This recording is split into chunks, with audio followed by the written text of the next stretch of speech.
Hello, everyone. You're in the office with Joseph Skoda. Hey, hope you're having a great day.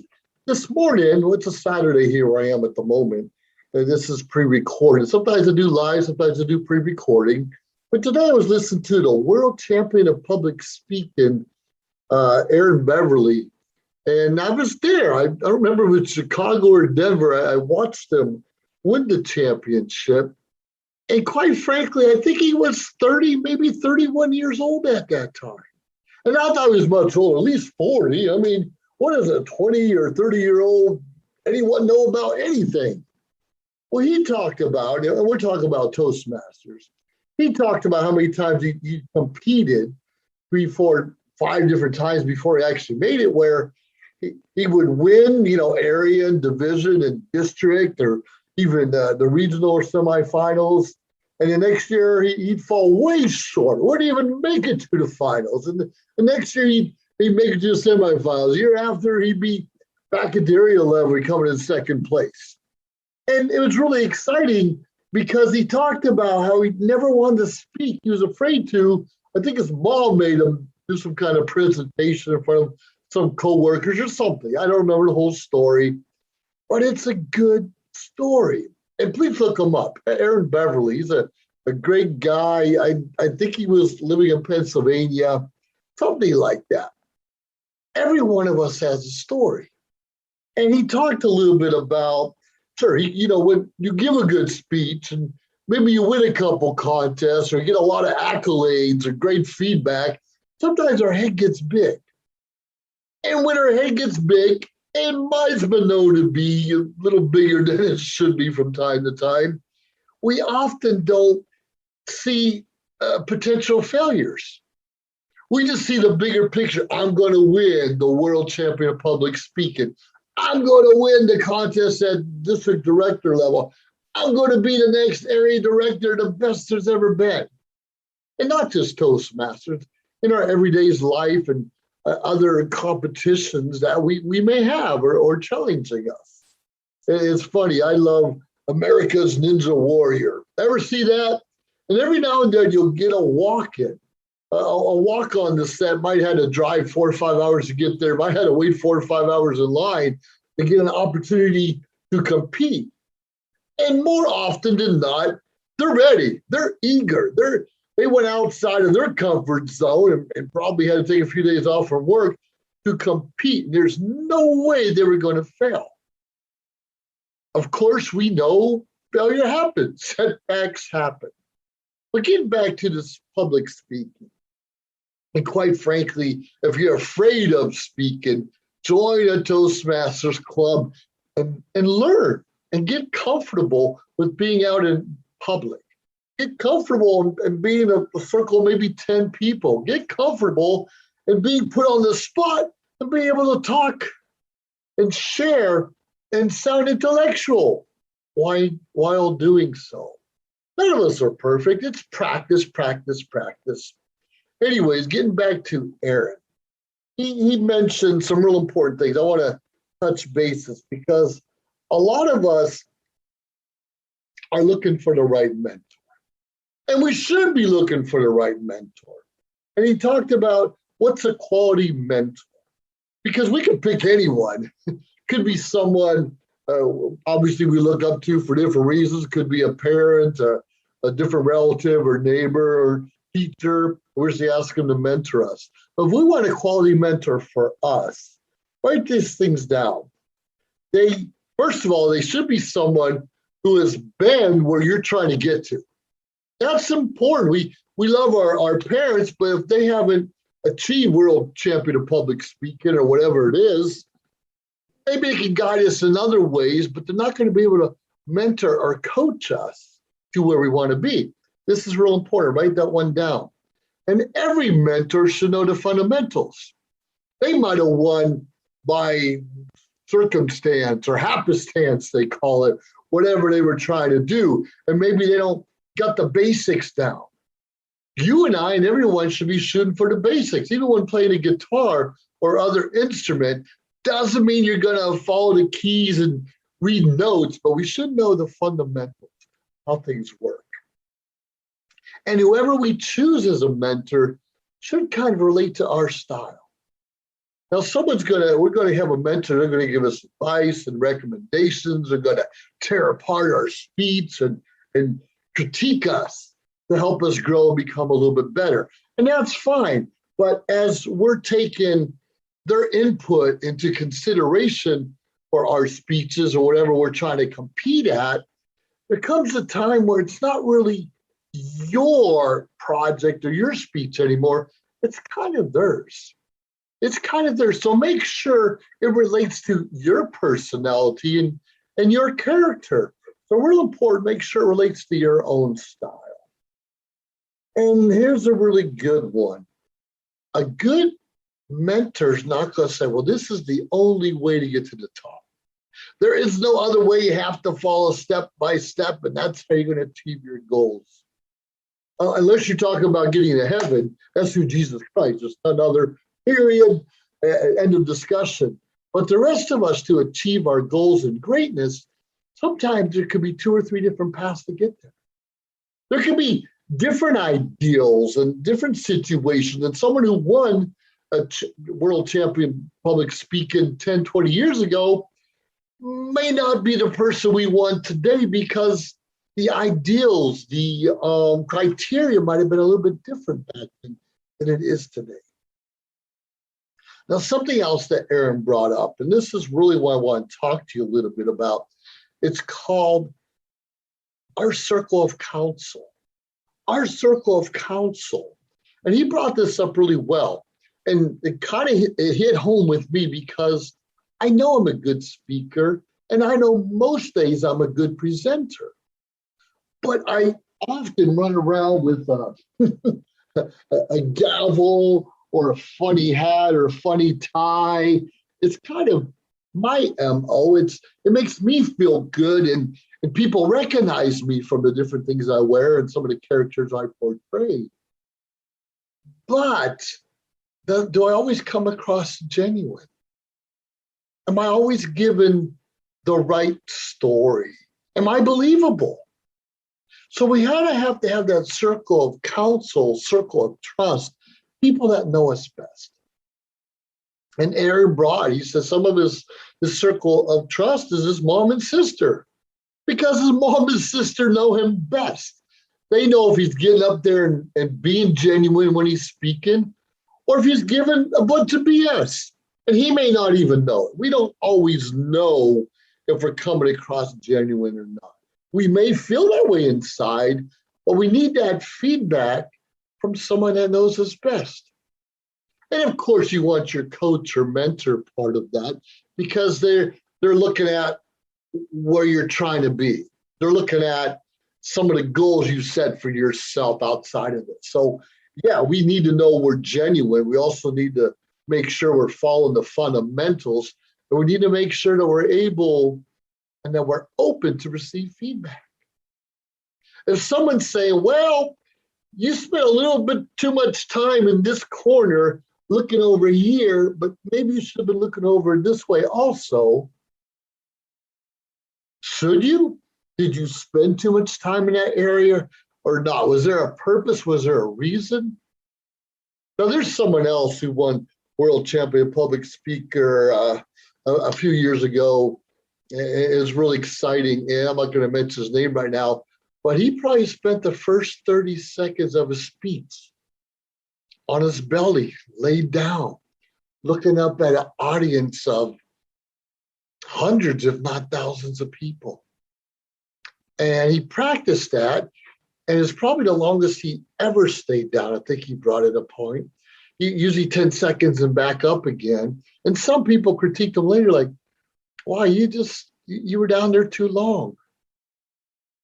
But at that particular moment in time, it was the perfect amount of time for him to lay down and just kind of look around. Just kind of get things going, just kind of putting things in perspective, and made sure the whole audience was looking at him. Now, when we're up there speaking, when we're up there performing, we're up there being an American Ninja Warrior, eyes are on us. And whenever we put ourselves in front, we're kind of in a glass bowl, People are looking at us, quite frankly, to mess up. Unless it's your coach, mentor, mom, sister, brother, dad, whoever that may be, a lot of people are looking for flaws in our, not just our character, our performance, and whatever we're trying to accomplish. And I talk about this more often than not. We need to cut those people off if we can out of our lives, or at least out of that circle. You and I don't have time to listen to negative people. And unfortunately, a lot of those negative people are in our families, in our neighborhood, could be coworkers. And you and I need to minimize talking with them. Don't cut everyone off out of your life. But when we're trying to achieve greatness, we're trying to achieve something we've never done before, we really almost have to put our blinders on and remain focused to what's important to us. You understand how important that is? What's important to us? And like I said, a lot of people, I mean, we could all be even right here, right now. And if one of us gets ahead of the other, whether promotion-wise, recognition-wise, healthy-wise, sometimes people, and crabs do this. You can read about that, how they're always pulling the other one back in rather than letting them escape and achieve greatness and freedom on their own. So it's very important that we look for that circle of trust. And it could be different for different things we're trying to accomplish. Maybe I don't want my family around everything I'm trying to accomplish, but being genuine, kind of a big deal. It's really kind of a big deal and something I never really thought of before. And getting back to, I like to present and carry a gavel, wear a hat, wear a suit and tie, tuxedo, whatever it could be. I've been known to wear wigs and some big old fake gaudy jewelry. It's fun when you get up there and speak it and try to get a different character. And that is pretty darn exciting. If that's how you want to be portrayed, if that's how you want to be received. Now, my dad said something when I was a kid. He says, okay, son, you don't have to be a clown to be funny. You don't have to be obnoxious, sarcastic to be funny or bring a laugh. And I'll never forget that because I used to joke around a lot as a kid because I liked the laughter, I liked the attention a little bit. Who doesn't? A little bit. I enjoyed it. But sometimes I would overdo it. And that's what I'm talking about getting on stage. I get up there with the gavel or I jumping around. You'll catch me jumping around quite a bit. But sometimes I can overdo it. And when I'm stepping out of that realm of being front and center and off the stage, can I still be taken seriously? Can people still look up, trust me, know that I'm going to do the right thing? Or are they going to look at me as that clown who does more than try to be funny? He's a clown at all times. So I just want to kind of put that in your mind. Or can you be taken seriously? Can you be genuine? Can people know when you're genuine? Or are you just going to be that clown and no one really gets to know the real you? Now, you know I'm a marketer, GI Joe marketer, and one of the things I really help others do when I'm coaching them is to teach them to brand themselves. If you want to brand yourself as that clown, hey, fantastic. If you want to, as the doctor, the professional, the suit and tie, fantastic. The huge hair, maybe big glasses, fantastic. But are you attracting the right audience? Are you attracting the right people to your product or your service? Are you attracting the right coach or mentor to help you reach to the stars or whatever that is for you? Sometimes we attract the wrong people. Sometimes we attract the more negative people we ever can. And sometimes we don't even know they're negative or could tear us down because they got it going on so well, and they're fake.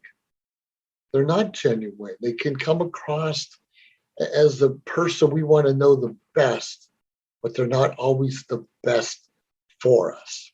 Not just in relationships with the opposite sex, but with everyday life. We really need to pay attention to who we're attracting, what we're attracting, and if we want to attract that to begin with, if we want to be known that way to begin with. Look for your circle of counsel, your circle of trust, where you can be the real you in any given circumstance or situation, where you just kind of let your hair down, take your hat off, take your shoes off, be a little goofy, run around in the rain or the mud, talk stupid maybe, but still just have fun and poke fun at yourself, and where your friends in that circle can poke fun at you also, and back and forth. And there's always going to be a mutual respect. There's always going to be a little bit of love and caring involved. When you and I learn how to do that successfully, life gets to be really good. We have to get out of our own big heads, have to get out of our own ego if we really want to grow, if we really want to make a difference. You don't have to be a public speaker, but Toastmasters can help you develop confidence maybe you never received anywhere else. How do I know? It worked for me. And I'm a big introvert, even though I come across like I like to have fun. That's my way of getting out there. It's kind of joking around when I'm nervous, when I'm anxious, when there's a lot of stress in my life. I tend to joke. Today I can joke and still handle the stress, the anxiety, uncertainty in my life. Whatever it is, find that mentor that you want to help you accomplish those goals that you want to in life. Maybe you want to have your own podcast or video or join the social media shows network. There's a lot of good out there. And you and I need to spend more time focusing on that good. Well, anyways, that's it for today. You're in the office with Joseph Skoda. Reach out. Looking for that coach? Hey, I kind of know a few things because I made a lot of mistakes in my life. So feel free to reach out, josephskoda.com. You have yourself a great day. I look forward to working for you. Make sure you subscribe to our channel. Talk to you soon. Bye now. Yes. This old dude here is down in the 89101 with the pimps, hookers, and crackheads. I have the ass of a 16-year-old boy. So, get you some cheesecake. I had to watch porn at the office. They paid me to watch porn at the office. Up is down, black is white, porn is good again. Hooray, porn! Official name and title is Captain Chris Cookie Cook, the Cook County chili cook and comedic curmudgeon, captivating crowds from coast to coast. John is an employee at one of the most famous firms in the city of New York. So his job is very hectic, and he realized that it is necessary for him to go and finally take a vacation. But he went on a vacation without planning out the details, and wasn't able to truly enjoy where he went because he had to think about so many things that he didn't plan for. Instead of enjoying his time away from work, he came back with more stress that he was not able to take full advantage of his vacation. But this year, a coworker suggested him to try World Ventures this time to make his vacationing more enjoyable and less stressful. They do not require you to plan anything outside of your transportation, which is also available at discounted rates. Your stay, your transport, and many meals are planned by the club. John liked the idea very much. He tries World Ventures, and his experience with the club was amazing, as he made many friends there with whom he had a great time. John recommends that everyone should try this club, as they are the best in business. See how the VIP-vacation-club.com can give you the right experience without all the hassle. Enjoy the VIP experience that only World Ventures provides. Hey, welcome to Let's Talk World Exclusives.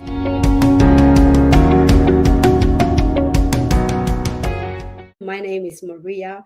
So let's get to our first exclusive interview for what is developing leaders one at a time means. Leadership role. That you were actually doing a lot of things on the internet. What's your objective of doing these motivational speaking shows? Why would someone go to you rather than me? And it's all about branding. It's all about telling our story. It's all about sharing with the world who we are. But here it said, if you give us $1,000, we'll teach you what we know. Why am I on Vimeo, not YouTube? I got kicked off YouTube. We often quit. What literally happened on February 29, 2008? So I drove to Ohio, where I'm from, with my wife, looking for work and still cannot find work. If all world leaders were women, would there be wars?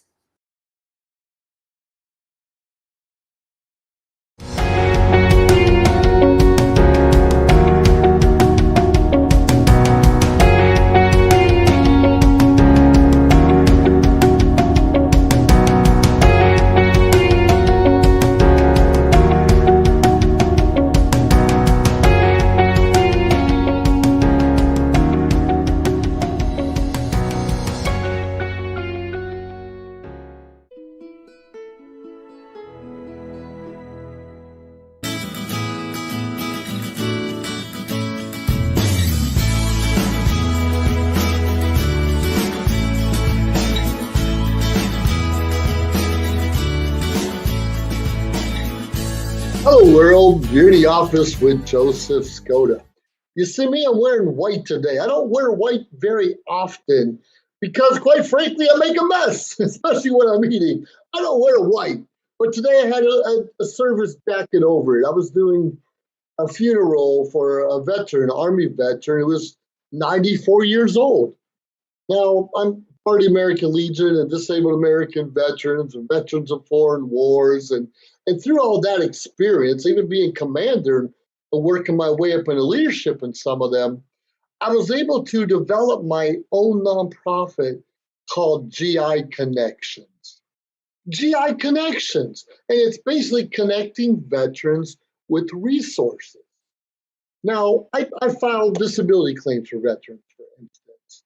And I have a lot of them, 60s, 70s, 80s, even 90-year-old, that coming to me, usually through a referral, and it's like, I didn't think I could still file, thought it was too late, or I was denied before, or I just didn't know. We get that a lot. Our veterans, in fact, almost anyone retiring or getting out of any career field, does not know the benefits they still have available to them.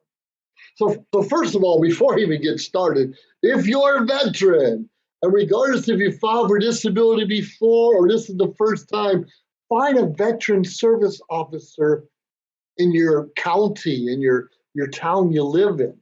Now, I work with the Disabled American Veterans. I'm a VSO for them. And you also have a county service officer in all the counties around the world. Now, don't get me wrong, some are better than others, some are more patient than others, and that's all important. But you want to help them out? Get your records in order. Get your DD Form 214, which is your discharge paperwork, and your medical records, your performance records, your deployment records from back then, and anything ailing you today, so they can kind of tie that together.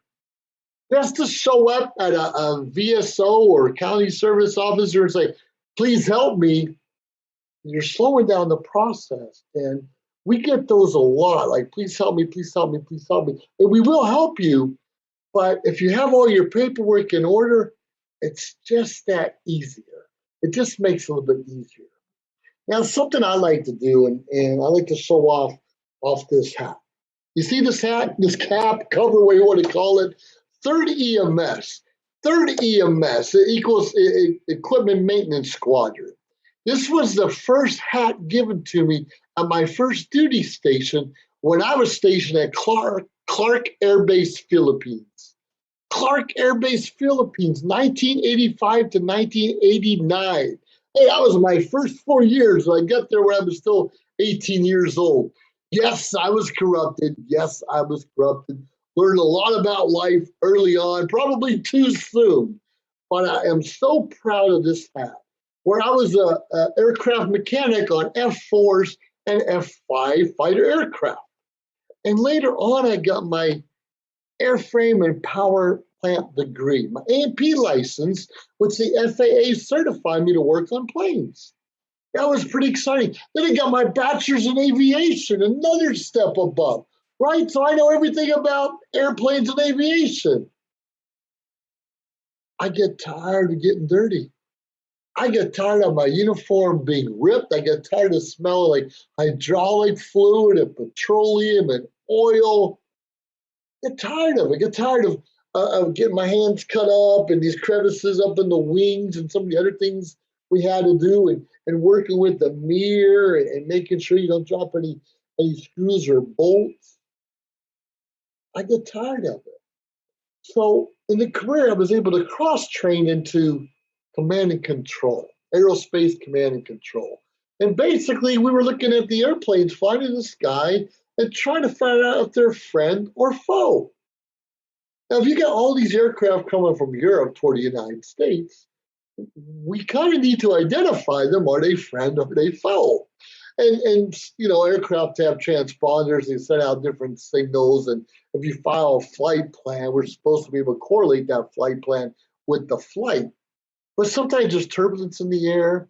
Sometimes weather happens, different formations of clouds or thunderstorms. So the plane might have to go up 10,000 feet or down 10,000 feet or go 20 miles out of the way or whatever it is. So we're trying to match these things up. Now, if you're talking to military aircraft, yeah, you're on the headset, you're talking to them, figuring out who they are, and those are fun times. But what about the uncertainty when you just got a mass of planes coming and they're not military, or maybe they're faux military, and we just don't know right? You ever feel uncertain in your life about where your life is going and where your relationship's going, if you're going to have a job tomorrow? A lot of us have those struggles and challenges. Now, obviously, when we have a job, we usually have a boss or someone help guide and mentor us through different things. And even though I was in command and control, I found myself doing a lot of surveillance. I was in Panama. We're looking for basically planes dropping off drugs up and down the Central Coast. I was part of that. And those are exciting times. I even did some time in the AWACS and doing radar and flying over, and even a P3 over in the China Sea. So it's pretty exciting where we start off as an aircraft mechanic like myself, and I'm over to China Sea looking for subs at that time. That doesn't correspond. That wasn't at all what I signed up for. And later on, after I got my commission in the military, and I'm very excited about that. In fact, I just finished up my master's degree while I was actually going through officer training school. And then I get into space and missiles. And they sent me to Vandenberg Air Force Base. Well, now it's Vandenberg Space Force Base to learn space and missiles. Now I'm thinking, great, I have a choice. I want to learn about space. Show me about what's flying up there in the sky. Show me the different aircraft. Talk to me about UFOs. I'd like to learn about those things. No. I already had a top secret clearance from the jobs I've done before. I've already had a lot of experience in the military. They put me on missiles. Missiles. Learn how to shoot off missiles. Going down a mile in the ground in a little command center with missile a couple miles down the road, probably a mile underground itself in a silo. And here we are, me and a partner, and we have these thick checklists, several of them, because nuclear warheads on some of these. And it's so important. And no one can push a button and launch a missile. That just doesn't happen. And us, we were so far apart, the different keys that I couldn't have. He could have taken me out and turned both keys himself if he wanted. It was just too far apart. They had those safety procedures put into place. But understand, aircraft mechanic, command and control, surveillance, in underground right now, looking at missile silos and waiting for the call to push the button or turn the key. My journey in life did not go like I planned it. Now, it's funny, when I was doing that and learning about that, wearing the flight suit, even though I wasn't flying anywhere, but we all think we're important. And that was pretty exciting. But they can tell when I was doing that job, and I had top secret clearance, like I said, and nuclear surety, all these other things I want to get into. But 1 week prior to graduation, 1 week, they pulled me out of the training. Now, I hated it. I thought it was some of the training was stupid. I thought it was monotonous. I thought there was an easier way. And I still believe those things today. But instead of them just letting me into the career field to go do what they want me to do, they knew I didn't have a passion for it. Now, don't get me wrong, if you're working on planes or surveillance, this is too bad. But when we're talking top secret levels, and thankfully so, but they tried to scare me. Well, you're going to get kicked out of the Air Force, or you're going to lose your benefits, or I looked at them. So I already had 16 years in the Air Force. And something smart says, worst case scenario is you're going to put me back in list of doing what I was doing before. Let's be realistic. You're not kicking me out. I have too much time in. They didn't like that answer because I was kind of rebellious, and I knew I was a little bit smarter than that. Well, a couple weeks after I got out of that space and missile training, and I was kind of like, okay, now what's going to happen? I don't know how my name came across a personnel director's desk, but they did right there in Vandenberg. And she gives me a call. She was a major, and she's like, hey, why don't you come over here? You ever think about personnel? Personnel? You mean like secretary work? You mean like HR work? You mean like typing? Those aren't things I want to do. That doesn't excite me at all. But I went over, I flew smartly like I'm supposed to, and I learned a few things. I learned it was more than just typing and secretary and HR. It was about leadership. It was about helping other people on the base get their performance records, get their orders, get their ID cards. All these little things we don't think about being in different jobs, and somebody's doing that stuff in the background. And actually, as a personnel officer, you're doing that in the foreground. Now, it's really interesting because I said yes. She took me on, she trained me, she put me with some people, and realized I was a little bit smarter than that young butterbar, that young lieutenant. I was not a young lieutenant, I was an old lieutenant with a lot of military experience in front of me. So they put me where they put all the other lieutenants in the orderly rooms and doing these things. And probably, I don't even think it was 6 months, might have been 3 months later. And they sent me over to the 576 Flight Test Squadron. Flight Test Squadron. They were shooting missiles out there that were coming in from Montana and Wyoming and other places to test them to make sure they would launch and would hit their destination if they ever had to. Now here I am, personnel, and I was the only personnel officer in that squadron, but I had an IT staff, probably about 10 of them, and a personnel staff, 3 or 4 of them. And here I am leading people in jobs that I knew very little about. I didn't know about IT and networks. I know the importance of getting our computers and phones up and running. Of course I do, especially on secure networks. And I understand the typing of performance reports and so many other things. I understood those things. I was put in an office where my boss, the commander, was a lieutenant colonel. And there was two flight chiefs who were also lieutenant colonels. One was in charge of maintenance and one was in charge of operations. So we had the lieutenant colonel above the other two lieutenant colonels and a lieutenant. There was three different sections: personnel, operations, and maintenance, and right above us. And in our office, we also had our first sergeant, and we had our chief master sergeant. And a lot of those colonels would take me to the side every now and then and say, you know how lucky you are, how fortunate you are, because we're going to mentor you to bigger and better things. And this is what I learned through my time in the military and life in general, whether you're in the maintenance, command and control, space and missiles, looking at rockets, or in personnel, HR career field.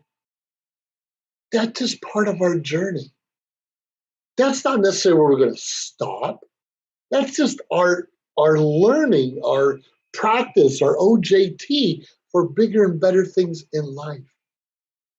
Now, I retired after 21 years, and I really wish I was able to do 25 or 30, higher paycheck, more rank, a lot more responsibility.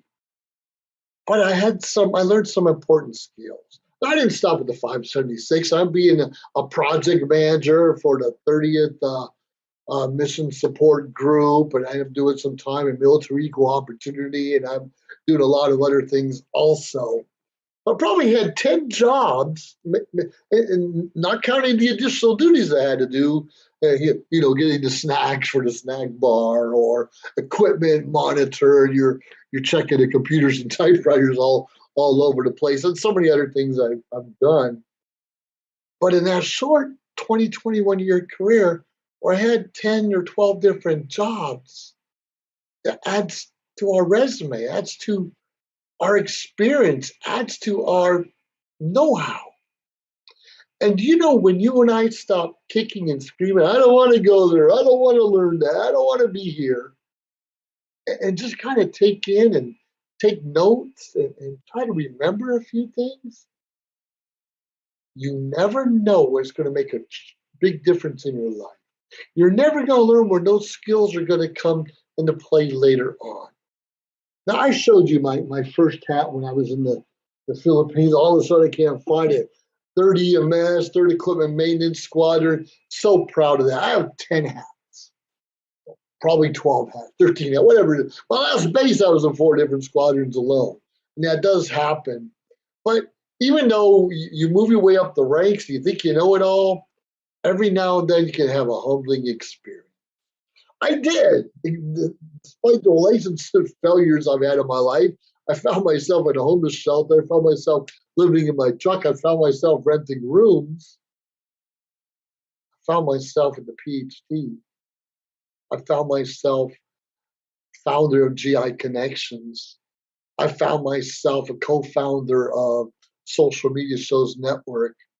I found myself as commander of this organization, that organization. I found myself on boards of other nonprofits. I found myself as a district director in Toastmasters, where I'm developing leaders one at a time.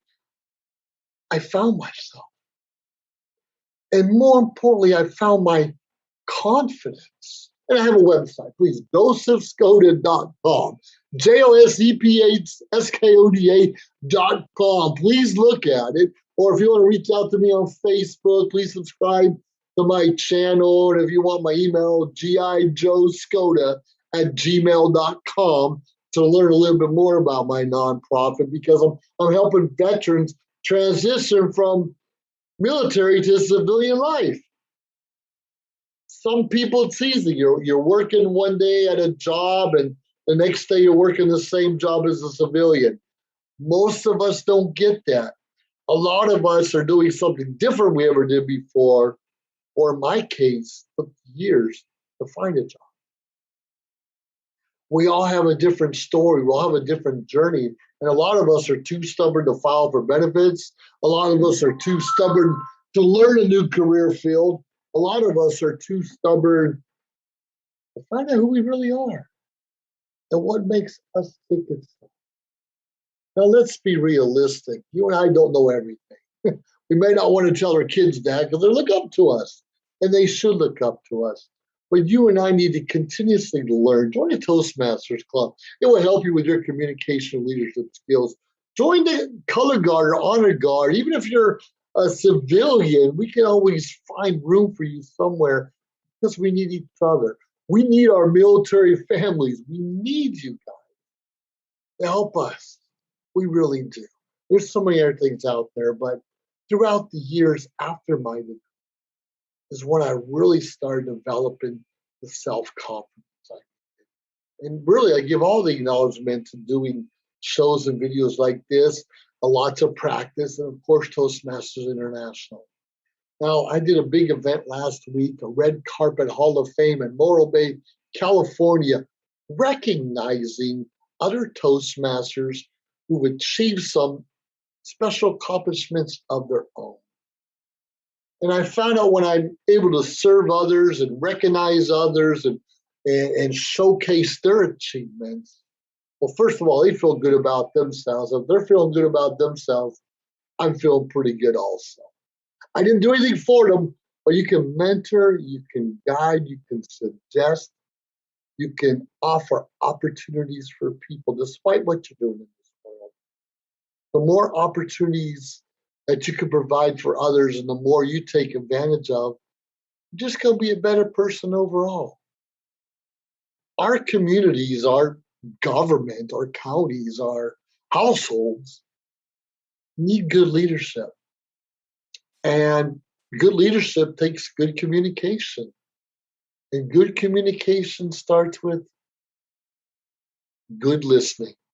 I've not always been good at any of those things. But today, I'm a lot better than I was back in the day wearing that hat as an 18-year-old punk in the United States Air Force. Today I have enough confidence and I can wear a top hat.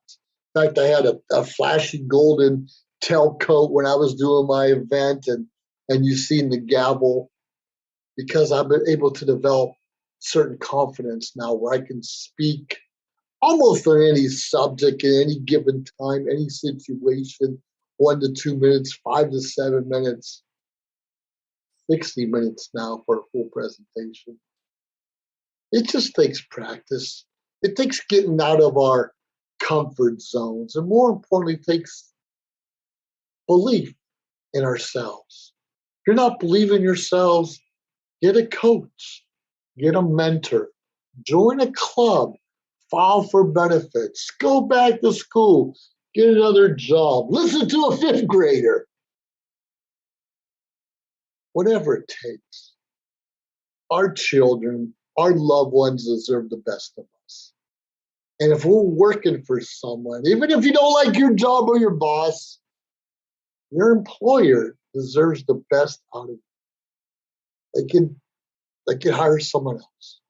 So learn everything where you are at the moment and take that. If you want to go do something later on, take that experience and that knowledge and go somewhere else. That's okay. That's okay. But don't burn bridges along the way. Don't piss people off. Yeah, trust me, there are times I just want to walk away and say, up yours, I'm out of here. I think we all feel that way sometimes. But despite the circumstances, despite the disagreements, despite you like this football team and I like that one, we do have to, I guess they get along. I'm not saying that at all, but we do have to respect. Well, so find something you like in that other person, coworker. That could be one thing. Maybe they make the coffee every morning and no one else does. Whatever it is. Even if you don't like coffee, at least they're doing it for the greater good. We can find some good in everyone and everything. Really can. So take your time to dig deep, to look what makes you tick, to look at the good around you, and look how you can be better for those out there. You're in the office with Joseph Skoda, and you too can have the confidence to wear a top hat. Top of the morning to you. You have yourself a great day, because quite frankly, Our world needs more great days, and it can start right here, right now. Have fun, everyone. If you liked our show, please subscribe to our YouTube channel or find us on any social media platform, Instagram, of course, Facebook. Like, subscribe, share. We appreciate it. Let us know your thoughts and join our team. Anyways, we appreciate you staying tuned week after week, day after day, because we continuously build up our network to bring to you what you're asking for. Have a great day.